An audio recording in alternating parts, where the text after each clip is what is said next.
చెప్తున్నారు. మేము కూడా ప్రభుత్వాన్ని ఒకటే కోరుతున్నాం, చచ్చిపోయినాక కాంపెన్సేషన్ ఒక 5 లక్షలు ఏదో ఇచ్చి చేతులు దులుపుకున్నాడు కాదు, భవిష్యత్తులో ఇంకెవరు చావకుండా చూడండి, భవిష్యత్తులో ఎవరికి ఇట్లాంటి దుర్మార్గమైన పరిస్థితి, ఇంత ఘోరమైన పరిస్థితి రాకుండా చూడండి.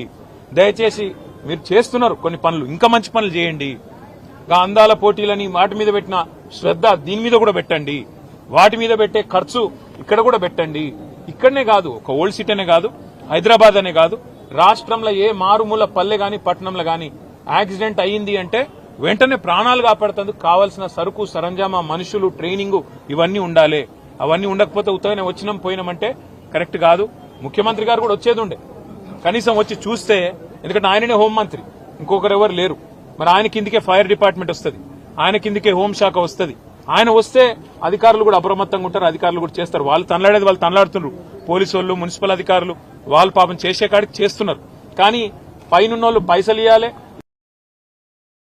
మరిన్ని ట్రెండింగ్ వీడియోల కోసం న్యూస్ 18 తెలుగు యూట్యూబ్ ఛానల్ ను సబ్స్క్రైబ్ చేసుకోండి.